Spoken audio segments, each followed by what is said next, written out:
Merci de réaliser dans ces le choses nom par de ta Jésus. puissance au milieu de ce couple. Au nom puissant de Jésus-Christ. Recevez Merci, cela, recevez Saint-Esprit. cela Merci, dans le Jésus. nom de Jésus-Christ. Nous allons décréter. Oh, Voici le Rabosh. troisième décret.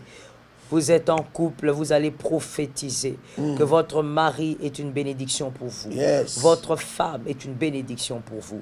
C'est une très bonne prophétie, une très bonne déclaration, un bon décret, parce que si le diable était en train de secouer votre couple, c'est ce que vous confessez que vous vivrez, c'est ce que vous confessez que vous imposerez dans votre couple. Nous le déclarons au nom puissant de Jésus-Christ. Père incomparable, je déclare et je décrète la grâce et la victoire. Je déclare et je décrète la paix au nom de Jésus. Seigneur, que cet homme soit une bénédiction pour sa femme, que cette femme soit une bénédiction pour son mari. Au nom de Jésus, toi qui as uni, Seigneur, ces personnes, que le trouble, Seigneur, que le diable peut s'aimer, que, Seigneur, les disputes que le diable peut créer, que les incompréhensions peuvent créer, soit, Seigneur, impossible, Seigneur, de séparer, impossible, Seigneur, d'agir dans ce couple. Au nom de Jésus, puissant guerrier, je viens invoquer ton nom, et par ta grâce, je déclare, Seigneur, dans la vie de ce couple, futur mariage, les projets du diable contre votre mariage aujourd'hui, dans le nom de Jésus, utilise cet homme pour bénir sa femme, utilise cette je femme, détruis Seigneur, les voies, les trous, les pour fenêtres, son mari, les portes au nom par puissant lesquelles de les diables Jésus, entrent Père pour incomparable, perturber que ça les soit un mariages, pour couple perturber les foyers complémentaire, et l'avenir un des couple, enfants. Seigneur Je viens éternel, décréter qui, la Seigneur, est bénédiction. arrosé de tes Oh, que grâces, cet homme soit une arrosé de bénédiction tes pour sa faveurs. femme, Oh, que cette merci, femme Seigneur, soit une d'avoir bénédiction pour uni son ces mari, personnes. que Et cette merci, femme Seigneur, soit une de bénédiction pour permettre son mari, que, que le Seigneur, mari soit une la bénédiction pour grâce la et la femme, faveur dans le coulent des nom part de et Jésus. d'autre. Au nom puissant de Jésus.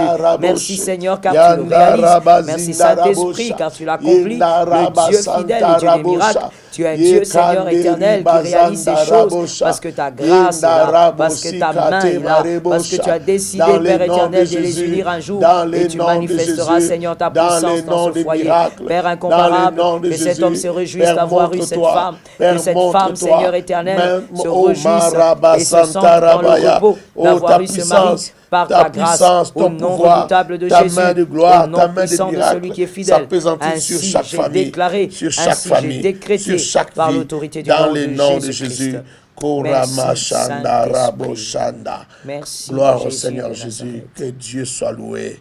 Que Dieu soit loué. Amen, amen, amen, amen, amen. Gloire à Dieu. Que Dieu vous bénisse abondamment. Merci, si vous avez Saint-Esprit. été avec nous, vous êtes bénis. Est-ce que quelqu'un peut écrire « J'ai été béni ce soir » Seigneur. Si vous avez été béni, est-ce que tu peux écrire « J'ai été béni ce soir Merci, » Oh, Saint-Esprit. si ça vous a béni, est-ce que vous pouvez acclamer là où vous Gloire êtes à l'agneau Oh, de Dieu. mais aussi signaler des Gloire à acclamations celui qui est ici fidèle. dans vos commentaires. Gloire à Signaler celui des qui est acclamations. admirable. Soyez bénis Gloire à abondamment. celui qui est vivant. Soyez bénis Gloire à celui à qui est nos puissant. fidèles aussi, Gloire à celui qui est glorieux. spectateurs Gloire ou téléspectateurs à celui qui qui sont ne toujours change fidèles. Soyez bénis, soyez Merci, bénis. Seigneur. Partagez ces vidéos, partagez avec les autres, que nous soyons plusieurs à suivre cela, que nous soyons plusieurs à partager ces moments, ces 50 nuits de bénédiction. Amen. Que la grâce du Père soit avec vous. On se retrouve demain à la même heure, le soir, la nuit, donc à 22h30. Heure de Kinshasa. Oui,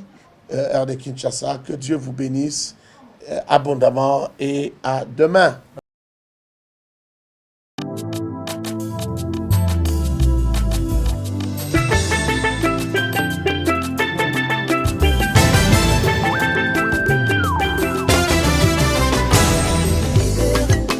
Jésus m'a libéré de l'emprise qui me retenait. Il vient de me libérer, c'est pourquoi je célèbre. Une histoire à raconter, histoire de ma vie en Jésus. Il m'a pris de l'eau de bain jusqu'à la table.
serviteurs de Dieu, apôtres, prophètes, docteurs, pasteurs, évangélistes, chers anciens, ouvriers dans le corps du Christ, le Rassemblement des Églises du Congo, REC en sigle, vous convie à une grande pastorale de 2 matinées intitulée « L'Église face aux enjeux de l'heure » du 16 avril au 17 avril 2021 de 8h à 12h30. Orateur, le révérend Dr Silas Makangu, le révérend apôtre Timothée M. Kabasele, le révérend prophète Francis Ngawala, le révérend prophète Daniel Kawata, le révérend prophète Jokras Mwenze, le révérend apôtre Jonathan Mongali, le révérend pasteur Abba Isaac, le patriarche Kelani. Le lieu de l'événement, Église Parole de Foi, 45, Kouamout, commune de Kitambo, référence Maison Bongo. Soyez les bienvenus et que Dieu vous bénisse.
Distingués serviteurs de Dieu, apôtres, prophètes, docteurs, pasteurs, évangélistes, chers anciens, ouvriers dans le corps du Christ, le Rassemblement des Églises du Congo, REC en sigle, vous convie à une grande pastorale de 2 matinées intitulée « L'Église face aux enjeux de l'heure » du 16 avril au 17 avril 2021 de 8h à 12h30. Orateur, le révérend Dr Silas Makangu, le révérend apôtre Timothée M. Kabasele, le révérend prophète Francis Ngawala, le révérend prophète Daniel Kawata, le révérend prophète Jokras Mwenze, le révérend apôtre Jonathan Mongali, le révérend pasteur Abba Isaac, le patriarche Kelani.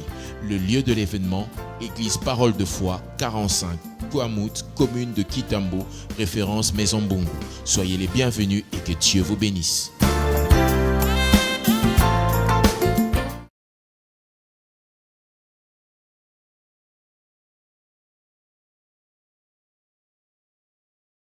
Distingués serviteurs de Dieu, apôtres, prophètes, docteurs, pasteurs, évangélistes, chers anciens, ouvriers dans le corps du Christ, le Rassemblement des Églises du Congo, REC en sigle, vous convie à une grande pastorale de 2 matinées intitulée « L'Église face aux enjeux de l'heure » du 16 avril au 17 avril 2021 de 8h à 12h30. Orateur, le révérend Dr Silas Makangu, le révérend apôtre Timothée M. Kabasele, le révérend prophète Francis Ngawala, le révérend prophète Daniel Kawata, le révérend prophète Jokras Mwenze, le révérend apôtre Jonathan Mongali, le révérend pasteur Abba Isaac, le patriarche Kelani.